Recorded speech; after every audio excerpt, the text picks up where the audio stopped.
Jaya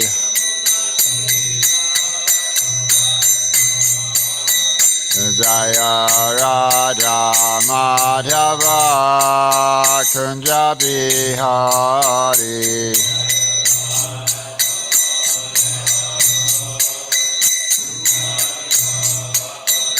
Jaya Radha Madhava Kunja Bihari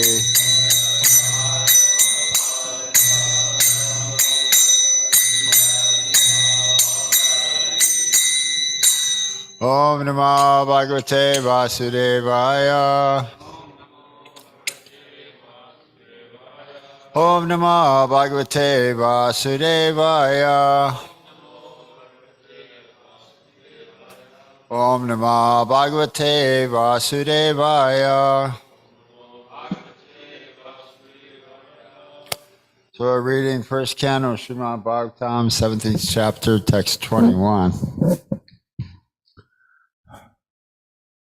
Sutta Vacha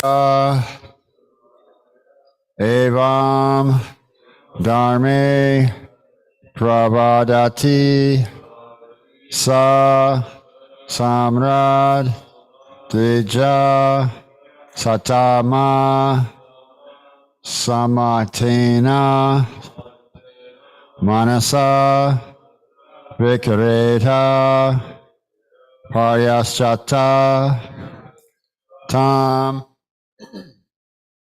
Sutta Vacha Evam Dharme Pravadati Sa Samradivya Satama Samatatena Manasa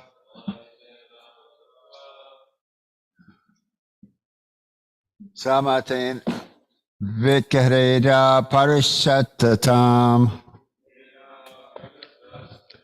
Sutta Vacha Evam Dharme Pravadati Sasamra Divya Samata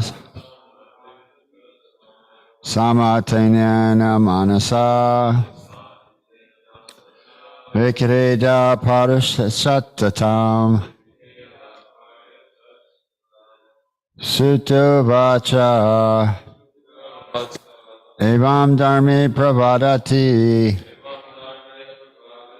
Sasamra Divya Satama Samatena Manasa Vikreda Parishatatam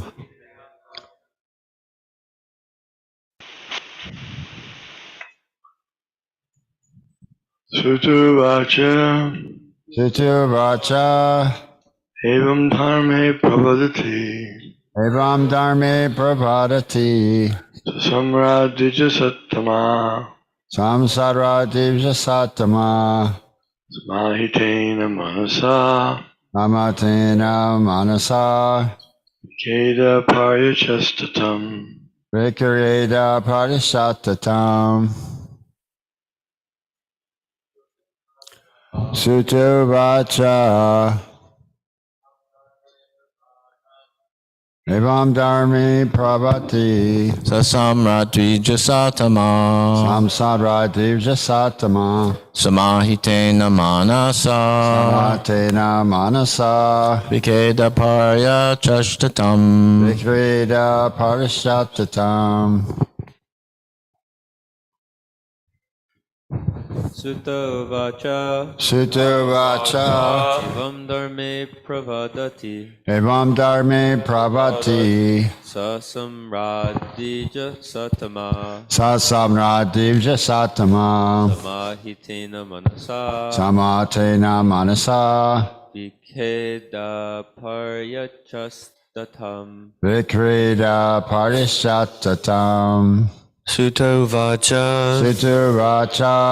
Evam Dharme Pravadati Evam Dharme Pravati Shmarad Divja Satamaha Sasamra Divya Satamaha Samahitena Manasa Samahitena Manasa Vikeda parachashyatam. Vikrideta Parishchatatam. Sutta Uvacha Sutu Vacha. Evam Dharme Pravadati Evam Dharme Pravati. Sasamra Dvija Sattamaha Samsara Dija Satamaha. Samahitena Manasa Samahitena Manasa. Vikeda Parya Chashtatam Vikrita Pradishatatam. Sutta Uvacha Sutu Vacha. Evam Dharme Pravadati Evam Dharme Pravati. Sasamra Dvija Sattamaha Samsara Dija Satamaha. Samahitena Manasa Samahitena Manasa. Vikeda Paryachashtatam Vikrita Pradishatatam. Sutta Uvacha Sutu Vacha. Evam Dharme Pravadati Evam Dharme Pravati. Sasamra Dvija Sattama Samsara Dija Satama. Samahitena Manasa Samahitena Manasa. Vikeda Paryachashtatam Vikrita Pradishatatam. Sutta Uvacha Sutu Vacha. Evam Dharme Pravadati Evam Dharme Pravati. Sasamra Dvija Sattamaha Sasamra Dija Satamaha. Samahitena Manasa Samahitena Manasa. Vikeda Paryachastaham. Vikrita Pradishatatam. So everybody chanted? Anyone chant online or do the word by word synonyms?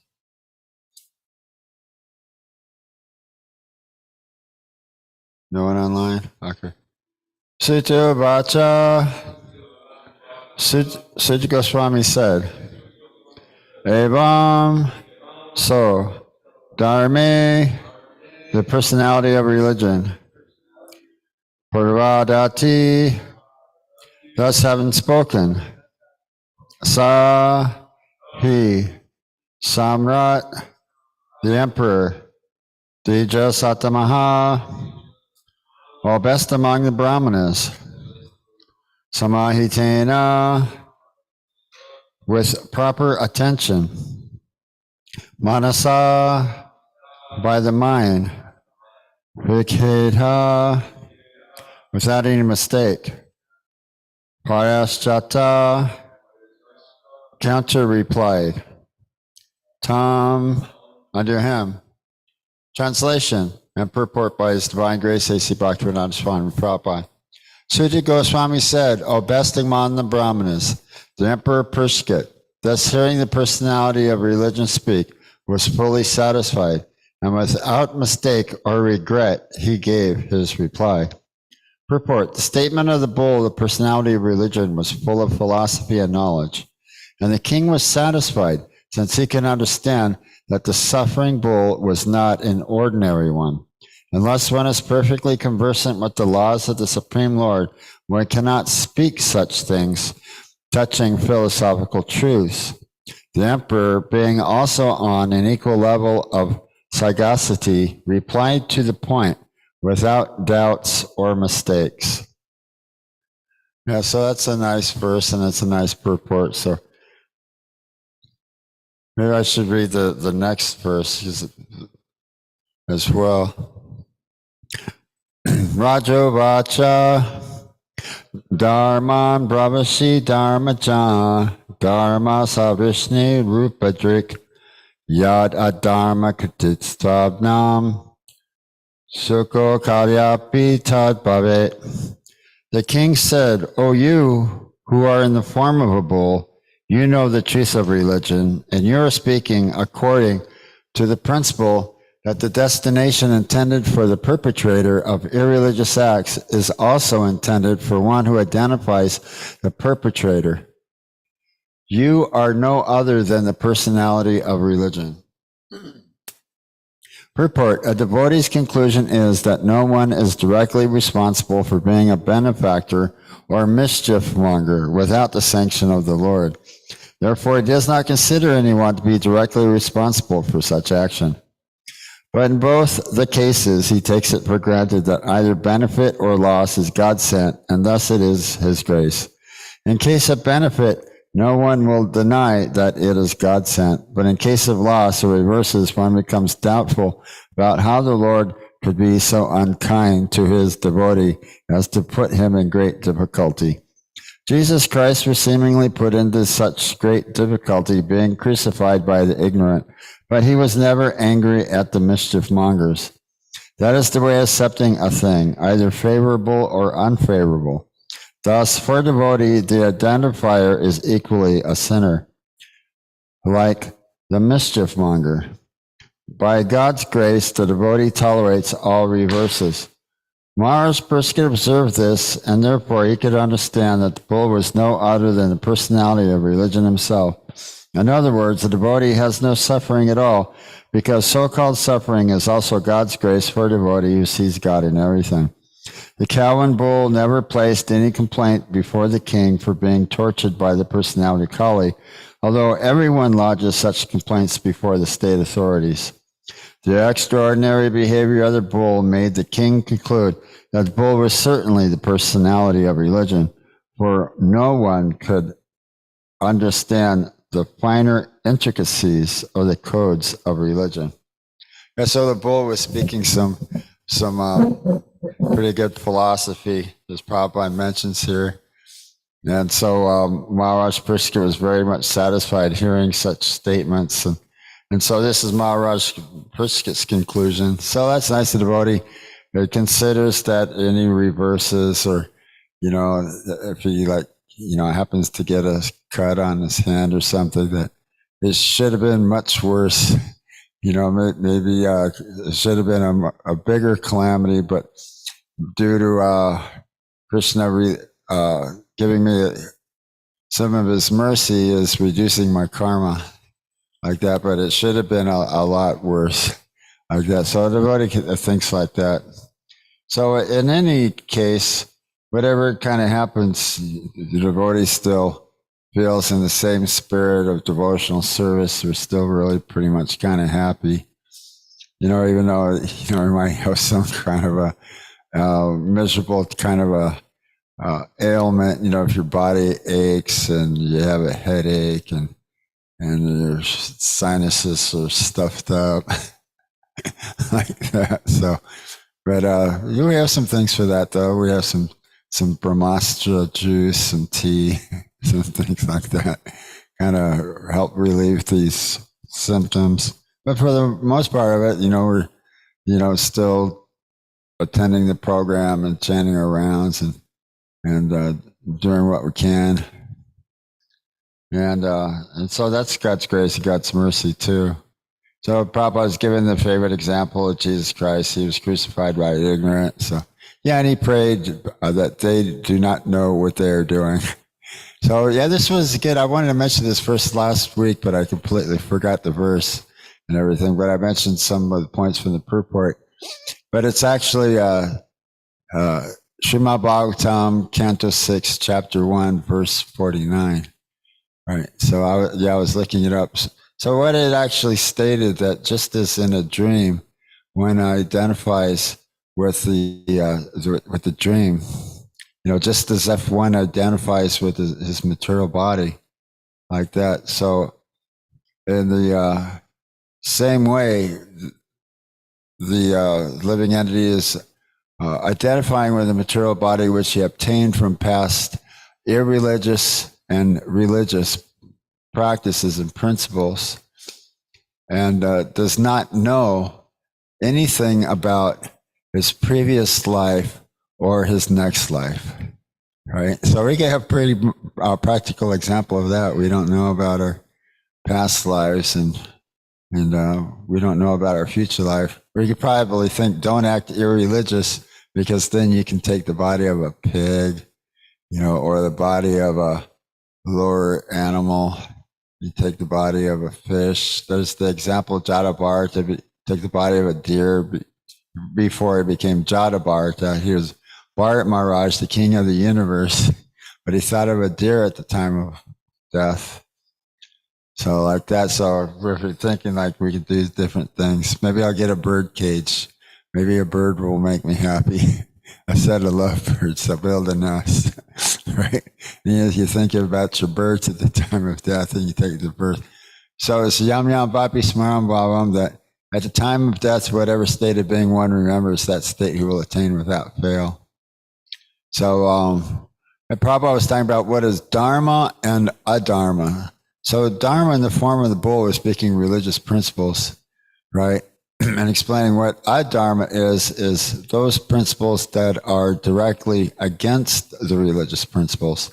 So there's a whole list of, there are 26 characteristics, list of religious principles. And basically these are pretty much like the same list that's in Bhagavad Gita too: cleanliness and truthfulness and austerity, mercifulness. Prabhupada pointed out the important points and it was a pretty good purport. And Prabhupada was pointing out some of the most important aspects. Mercifulness, is no meat eating, no killing the animals. Gora Nitai Ki Jai. So, not necessarily killing the animals for the taste of for the palate, for the enjoyment of the palate. So to identify with the material body is one thing, but then because of your identification of the material body, you're enjoying your senses in any capacity. One can do any heinous activity for the sense gratification. So killing the poor innocent animals, which in the present moment, present society doesn't know that this is a dharma. They do not know that this is an irreligious practice. They don't really see how horrible it actually really is, how it looks, and how it actually is. Some sort of a futuristic modern world we live in.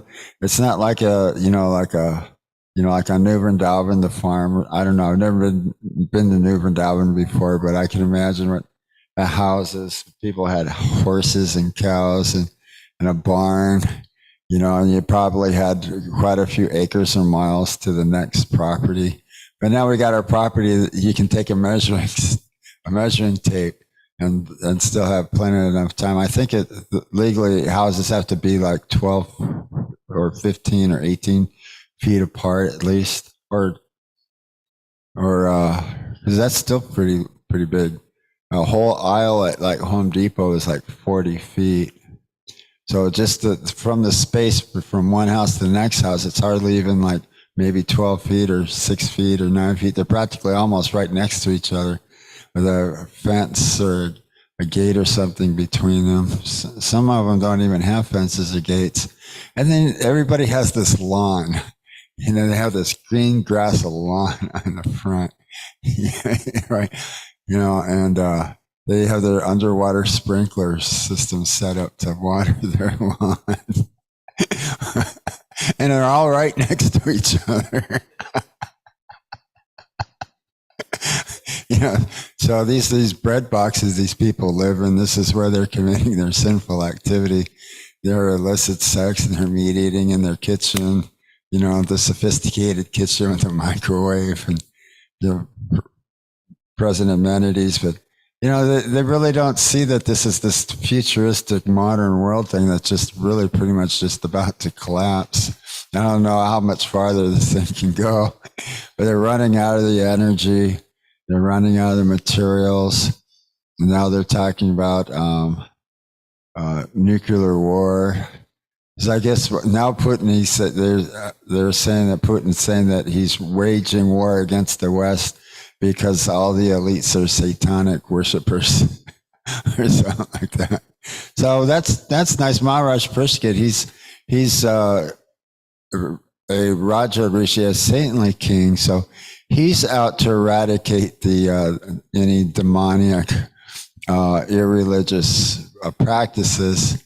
So he heard that the Kali was chastising a bull, so he immediately went there And this up until this point, this had not been taking place. So that was just a real horrible, terrible thing that, anybody can think of or imagine. This criminal, this complete culprit, should definitely be dealt with immediately, and everyone would agree. But, nowadays it's so callous that the slaughterhouse are killing thousands of cows. Prabhupada was saying in India, 10,000 cows daily or something like that. So what did it speak of the rest of the world? So these things they're all punishable. They're all punishable. But the living entities, they don't know this. They don't know of their future plight being punishable on hellish planets. It's sure going to be a big surprise to them all of a sudden, just like the chapter in Srimad Bhagavatam, this is the 6th chapter. It's Canto 6, the first chapter. This is the chapter that deals with the Ajamil being arrested by the Yamadutas.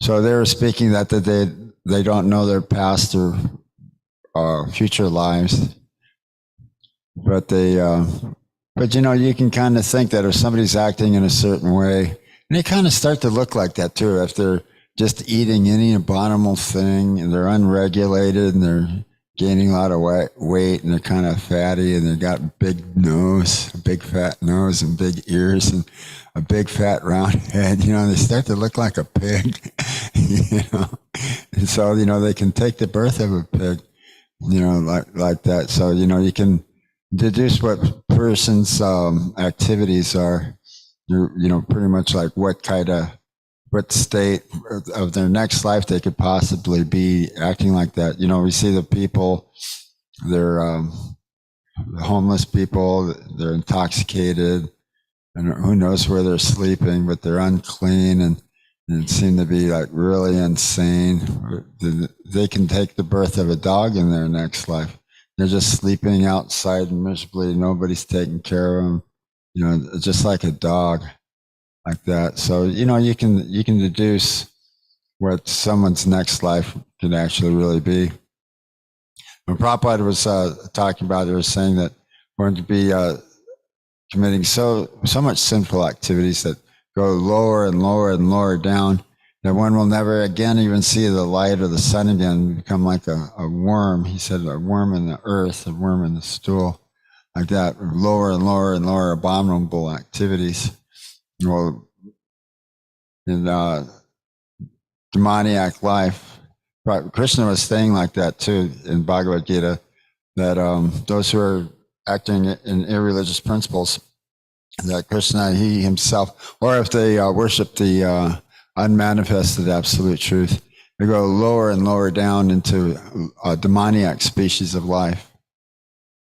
So we can try to avoid this and try to rectify the present age of Kali Yuga, purify the atmosphere with the Krishna consciousness movement, knowing that from what the bull was just now stating about Dharma and Adharma, religious and irreligious practices, that one become either purified, because that's what Prabhupada was talking about, how he was saying the heart too, because in Bhagavad Gita speaks about how in the mind can become degraded, or one can become elevated by proper use of the mind.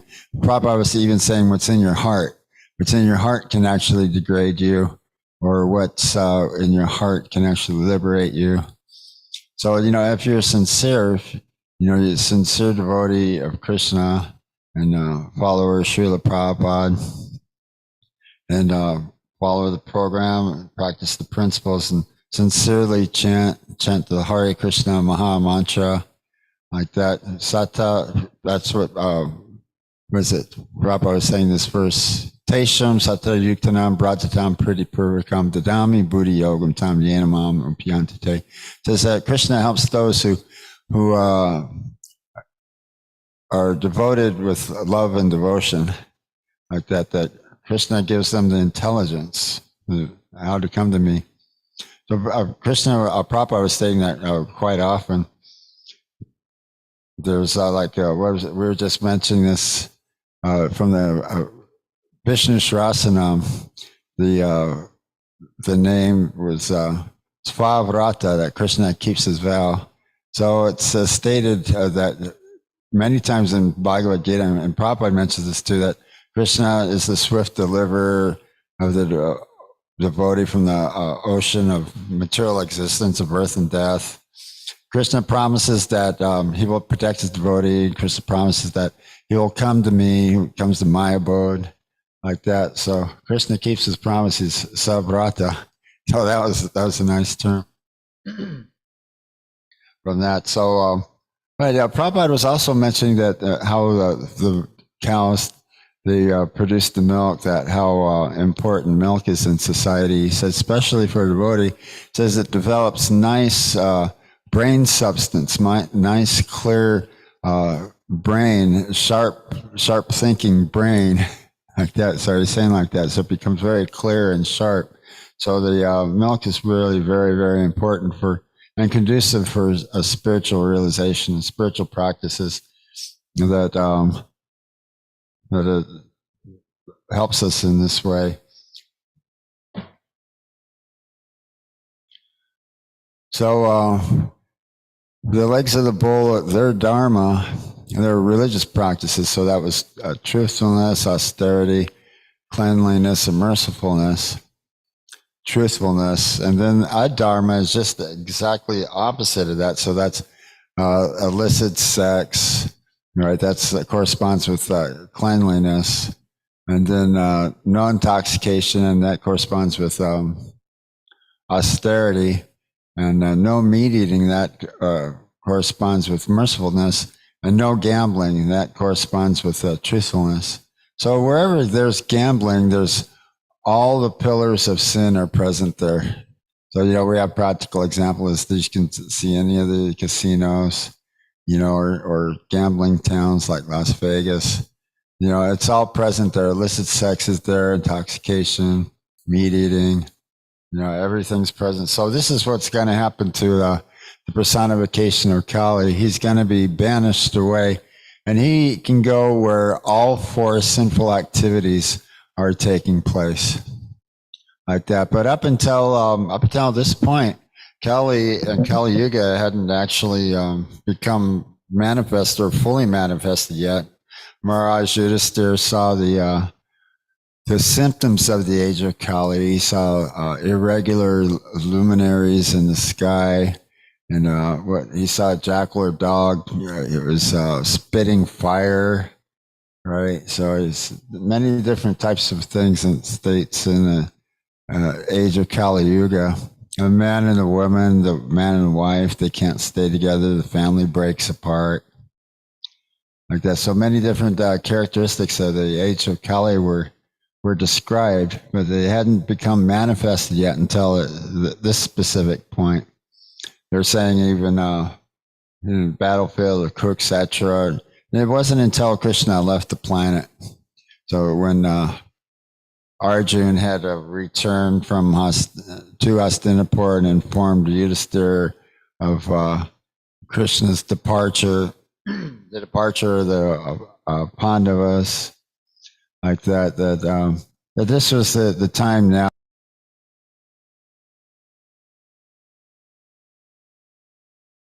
Return home back to Godhead. That they just simply couldn't just imagine life without Krishna, or imagine life with, with the rampant sinful activities. Before, I guess before the Reaganomics, in the 60s when I was growing up, it was in the 70s, it was very, very materialistic. There was some specific instances.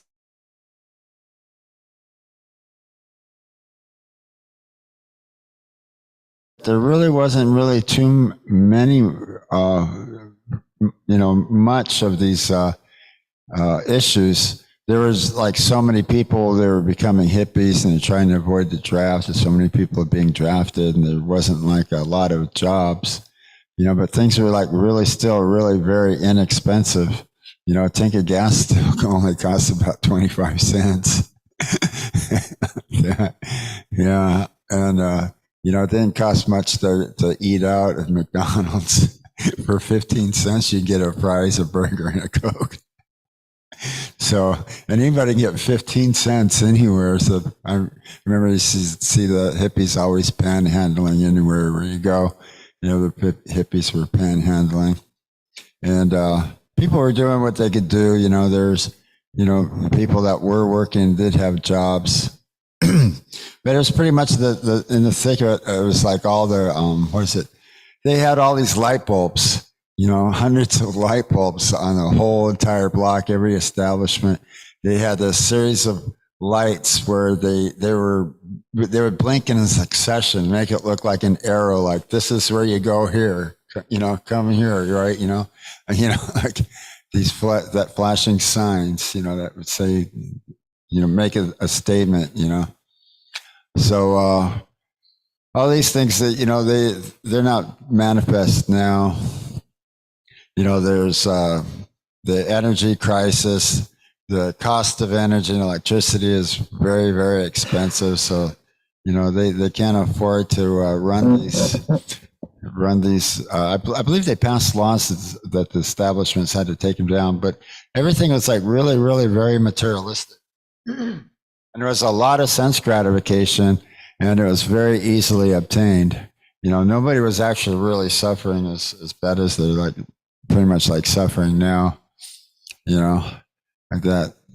So maybe it's because of the purification of the Krishna consciousness movement that the things are being purified. They had to take down. I guess it's illegal now to have billboards and signs up advertising. I guess alcohol and cigarettes. But you guys were telling me that they set the billboards up for the casinos. Yeah, Jai Gora Nitai Ki Jai, right? But they have to be like outside of the city limits or something, and they have to be. They can't. They have some sort of restrictions on them or something, or. Yeah, because I know it's under regulation. Prabhupada was saying about like the breweries and the alcohol. If it's a bad thing, then it'll be regulated like that. So there has to be a label, a license, a label, and it's controlled. So he said it's, because it's a bad thing, then they need to regulate it. They need to control it. So is there any questions or comments or any points of discussion that we discuss on this?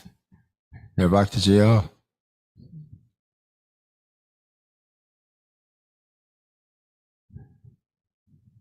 I just had a comment to make. I was reading in the Srimad Bhagavatam yesterday, actually, that these the leaders of today and things like that, they're making these animals so anxious because they're slaughtering these animals wholesale. And I'm paraphrasing, but he was saying that the reason that all the animals are in so much anxiety is because people are, they're slaughtering these animals, not just cows. It's just like wild animals. They hunt like all the time. There's like a big hunting community, and I just thought that was interesting because since we're talking about animals and things like that, especially like the cow, it's interesting how this Prabhupada. I'm sort of remembering it now. Prabhupada was saying that the sufferings of the animals are coming back to the humans, so all the suffering that they're going through is actually taking a toll on the human society. So I thought it was interesting, and I thought it was a pretty cool connection to what you were saying today. Oh yeah, great, thanks. Yeah, society should take these instructions of Srimad Bhagavatam and understand the intricacies of karma. As Prabhupada was saying, karma is pious activities, and then there's vikarma, and those are directly opposite. Those are irreligious, impious activities. And then akarma is engaging in activities which is freeing one from their karma, like in devotional service, surrendering to Krishna. So that would be akarma.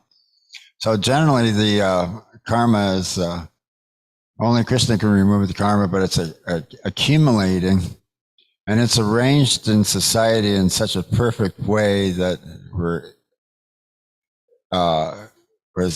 the intricacies of karma are interacting with others that we also had karmic effects with in the past, like that. But they should take these instructions of Srimad Bhagavatam that if you're killing and harming the animals, and especially for something because of the identification of the body for sense gratification, for the taste of the palate, then one is punishable. So not only punishable, but there's the, one by oneself, but there's the person who kills it, right? And then there's the person who sells it, the person who cooks it, as well as the person who eats it. So there's a whole system of transportation and all of that, and then they dress it up, make it look nice, spray it with some inks, and put it in the cellophane and plastic, put it in a meat department in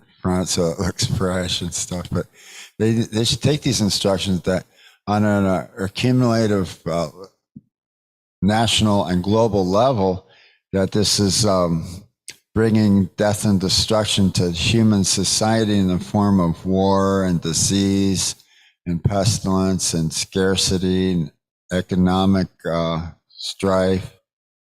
They're what is it?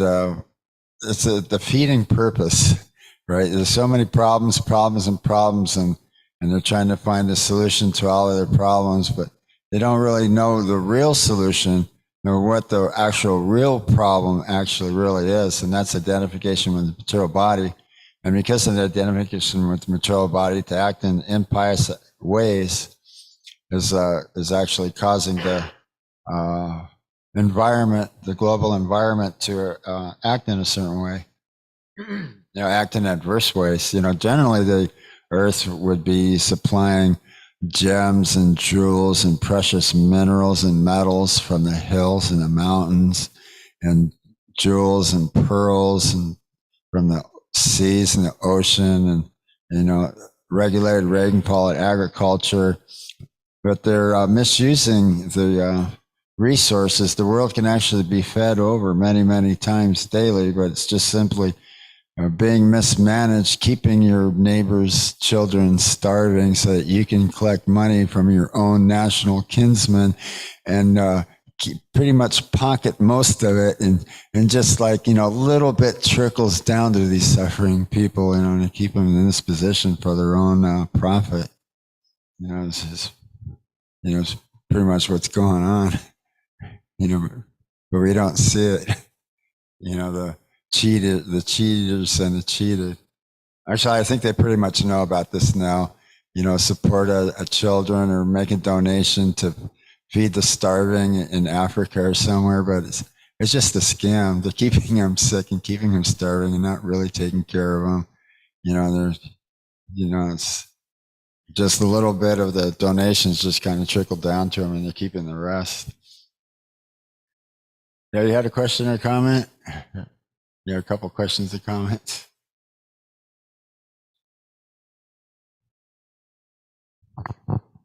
Hare Krishna. So when you were talking about homes are being built so close together and everyone's lawns are well manicured and have sprinkler systems installed and things like that, I couldn't help but think about how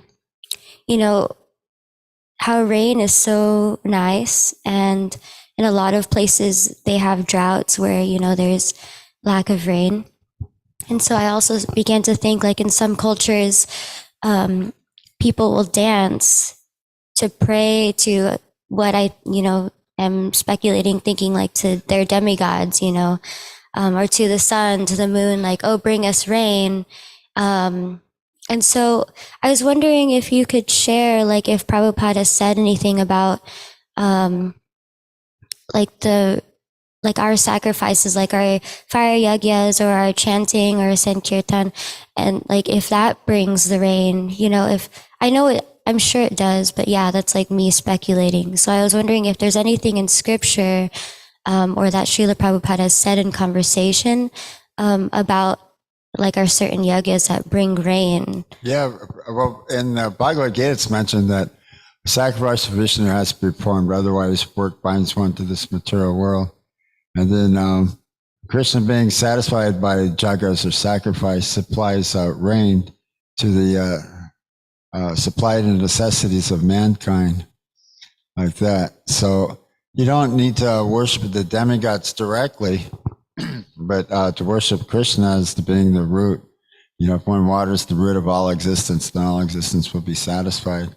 So, just by engaging in devotional service, then we're no longer debtors to the demigods. Everyone's a debtor to the demigods who aren't engaged in religious activities, because the sun is supplying the sunlight, and Indra, he's supplying the rain. But how can a society be happy if they're just simply a bunch of thieves? They're murderers, killing the animals, and they're thieves, taking the supplies for the demigods and not returning any sacrifice. But by everything is all taken care of in the inclusive process of devotional service of bhakti yoga, satisfaction of Krishna or Vishnu. So, and that supplies the necessities of mankind. Do you know what verse in the Bhagavad Gita or purport? No, I'm not sure. I think it might be in the 4th chapter, I think, but maybe you can Google it up. That's about the rains, that Krishna will supply the rains that supply the grains.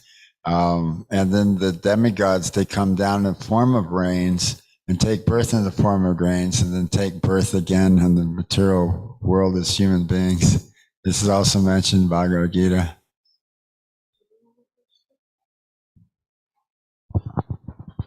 Yeah, you have a question? Hare Krishna Prabhu. Thank you for class. My question is, I know it's ideal to serve Krishna milk products from cows that are not abused. My question is it okay to serve vegan food all to Krishna, or is it okay to serve the abused cows milk products? Oh yeah, well in all cases, sure. Yeah, I'm quite sure the abused cows can benefit by their milk being offered to Krishna and milk products. Govinda's restaurants, they have vegan items, and they put a sign there. Many people come to the temple and they're vegan. So, we'll make some hot tea for them or something in the evening, or they had some sort of vegan oat milk or something that they brought or something. No curd and cheese. So we offer vegan things to Krishna too. But it's not, a necessary, principle to be vegan.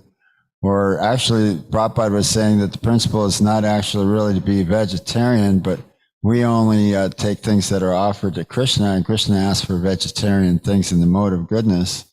So this is good for a person to bring them in the mode of goodness, get them out of the animalistic propensities of tamagun and rajagun, in the thick fog of material conditioning, like that. But, everything is, it's nice to, get the milk from the dairies that, the cows are more happier, they're taken care of more, less abused. I think Prabhupada was mentioning that, but in all cases, Krishna asked for milk. So, so it's nice, but it's not, a specific, hard pressed principle like that. We don't serve garlic or onions even in the vegan food, like that. Can we serve chocolate chips? Well, no, not chocolate chips. Actually, for a while, Ishkan was offering chocolate, and I guess the GBC had stepped in, or made the decision, that actually this isn't devotional principles practices. When Srila Prabhupada was overseeing ISKCON, we didn't use chocolate, but we have carob, so carob is really nice too, So we use that. Carob actually really isn't a substitute for chocolate, but it's characterized as chocolate substitute like that. But carob is a natural product that was around, They were using it in India. Prabhupada was talking about how the British had introduced chocolate in India. But, in some environments where it's really, really hot and everything, chocolate just isn't feasible because you got to keep it in the freezer. It gets too soft and it melts. And, like in the desert and stuff, the environment's not really good for it. It makes a mess, carob is, could be used in a lot of different forms that we use it for. We made some, was it the classic chocolate chip cookie with the carob chips, pecans and walnuts. You guys have any of those? When I made the chocolate chips a few different times. I guess I kind of experimented with them, but I got it right down pat to the actual classic recipe, with the proper amount of brown sugar and everything. So maybe I should do that again. The carob chips are kind of hard to find, but we can order them online. But yeah, anything like that, the GBC can make a statement, or, issue the actual real standard, and get standards in place like that. Yeah. So let's say not anymore. So are there any other questions or comments, or everyone's satisfied they understand the philosophy well? Okay, Jai. Srimad Bhagavatam class ki jai.